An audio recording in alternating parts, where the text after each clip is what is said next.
Bismillahirrahmanirrahim. Allahumma anfa'na bima 'allamtana wa 'allimna ma yanfa'una warzuqna ilman yanfa'una wa zidna ilma. Subhanaka la ilma lana illa ma 'allamtana innaka antal alimul hakim. Pada kesempatan ini kita akan mempelajari beberapa hadis tentang walimah atau bab al-walimah di dalam kitab Bulughul Maram. Sebelum kita masuk ke dalam hadis, perlu kita ketahui bersama bahwa kata walimah diambil dari asal kata walmun yang berarti perkumpulan. Karena pasangan suami istri pada saat itu berkumpul. Kemudian bentuk kata kerjanya adalah aulama. Aulama yulimu, yang bermakna setiap makanan yang dihidangkan untuk merasakan kegembiraan. Maka kata walimah itu secara harfiah sebenarnya mengandung arti makanan yang disediakan atau yang dihidangkan untuk mengungkapkan rasa kegembiraan seseorang.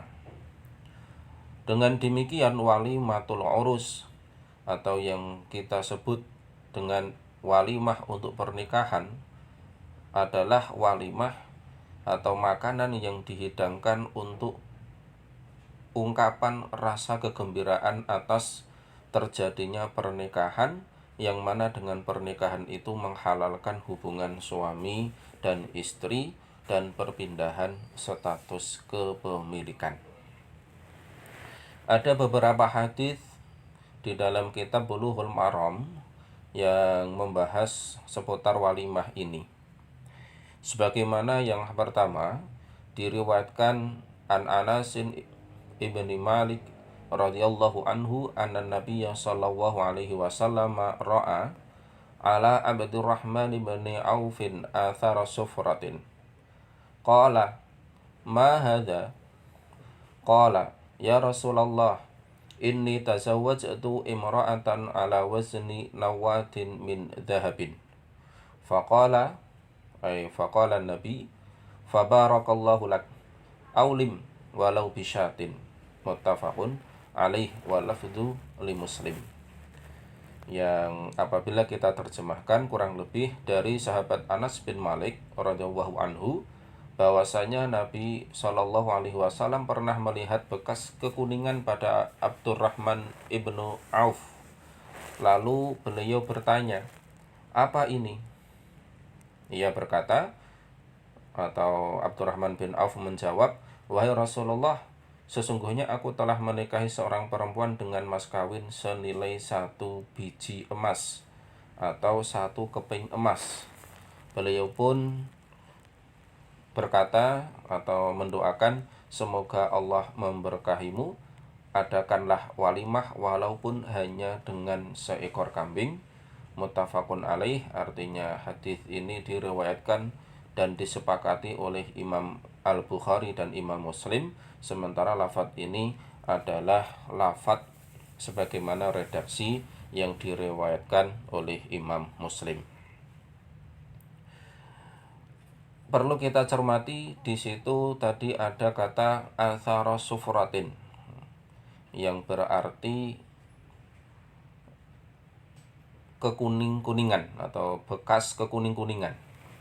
Ini para ulama menjelaskan kekuning-kuningan ini disinyalir atau dimungkinkan kuat adalah bekas minyak za'faron. Kenapa Nabi mengatakan atau bertanya tentang bekas za'faron ini? Karena pemakaian minyak za'faron ini apabila dipakai untuk dioleskan atau diusapkan ke tubuh ini haram. Sementara apabila dipakai untuk dioleskan ke pakaian bagi laki-laki, ini sebagian ulama ada yang mengatakan tetap haram, sebagian ulama mengatakan tidak sampai pada haram tapi makruh. Tapi kalau untuk badan, para ulama menjelaskan keharamannya untuk laki-laki. Maka kemudian para ulama menjelaskan bahwasanya bekas kekuning-kuningan itu tidaklah mungkin atau dimungkinkan kuat bukan berasal dari Abdurrahman bin Auf, karena beliau adalah sahabat yang sangat tunduk dan patuh.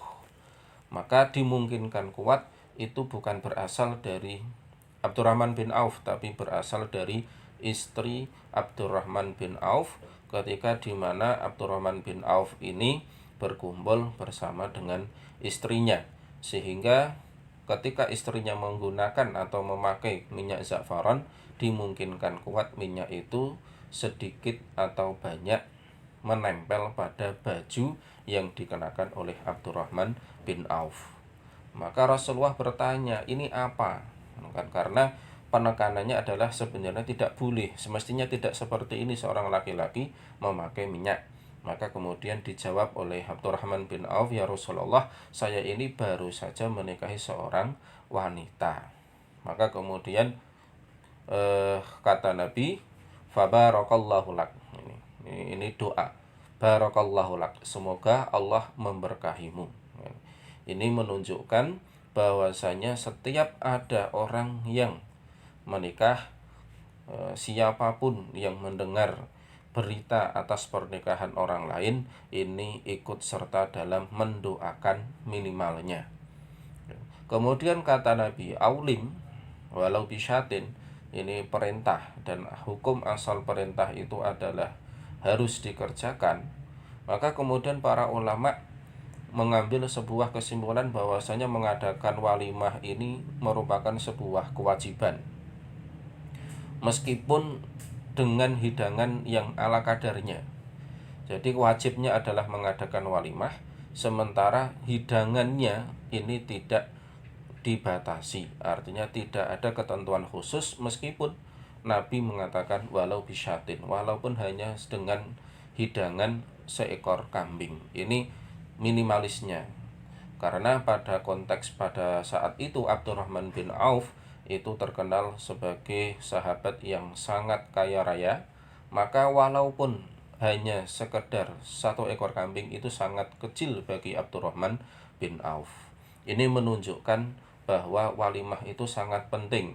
Terlebih di dalam walimah itu mengandung unsur pemberitaan atau pengenalan kepada orang lain bahwasanya seseorang yang terkait itu sudah melaksanakan pernikahan, terkhusus bagi perempuan.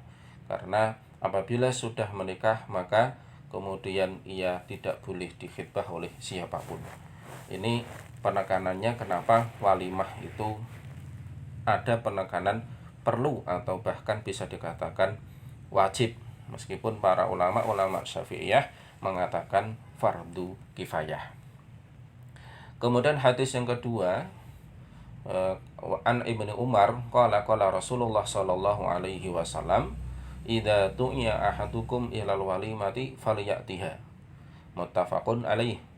Dan dalam lafaz Muslim, idza ta'a ahadukum akhahu falyujib ursan kana au nahwuhu.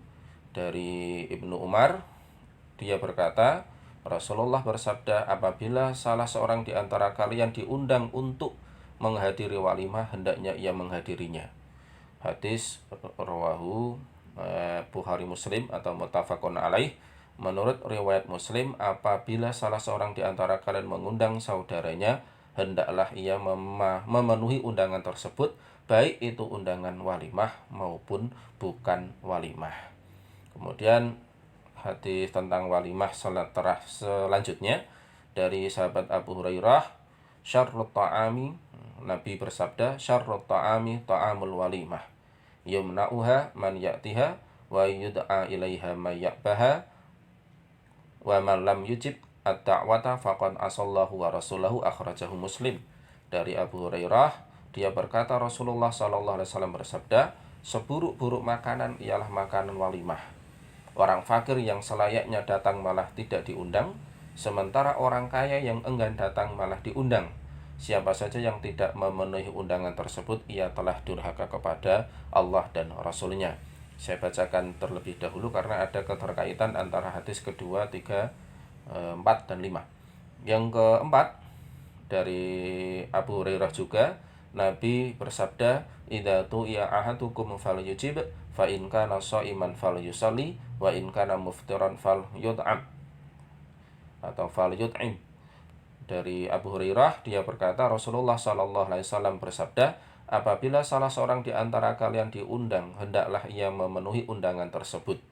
Jika ia sedang berpuasa, hendaklah ia mendoakan, dan jika ia tidak berpuasa, hendaklah ia makan. Hadis riwayat Muslim. Yang terakhir, dari hadis Jabir, qala fa in syaa ta'ima wa in syaa taraka. Muslim juga meriwayatkan hadis serupa dari hadis sahabat Jabir. Beliau bersabda, maksudnya Nabi bersabda, apabila ia mau, ia boleh, maka ia boleh tidak memakannya. Para ulama kemudian memberikan sebuah pengertian kesimpulan bahwasanya mendatangi walimah itu hukumnya apa. Maka kemudian jumhur ulama itu membedakan, apabila walimah urus, hukum asalnya mendatangi undangan adalah wajib, kecuali udur. Kita tidak membahas pada udurnya, tapi hukum asal mendatangi undangan walimatul urus adalah wajib. Sementara untuk walimah selain walimatul urus itu hukumnya fardu kifayah. Ini meskipun sebagian ulama mengatakan semua undangan itu wajib didatangi, atau memenuhi undangan itu hukumnya wajib, dengan catatan tidak ada udzur. Kemudian di dalam walimah itu tidak membedakan miskin dengan kaya. Di dalam walimah itu tidak ada unsur-unsur yang bermaksiat atau durhaka kepada Allah. Atau di dalam walimah itu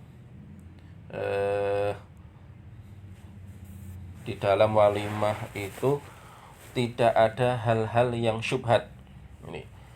Ini maka siapapun yang mendapatkan undangan, maka ia berkewajiban untuk mendatanginya. Ini apabila kita merujuk pada hadis yang kedua tadi, idza du'iya ahadukum ilal walimati falyatiha.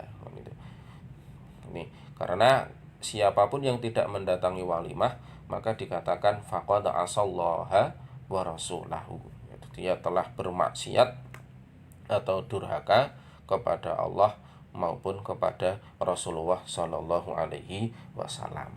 Lalu bagaimana apabila seseorang itu punya udzur? Ya, kalau udzur maka itu dikatakan tidak mengapa, karena udzur itu adalah pengecualian. Misalkan karena jarak tempuh yang tidak memungkinkan.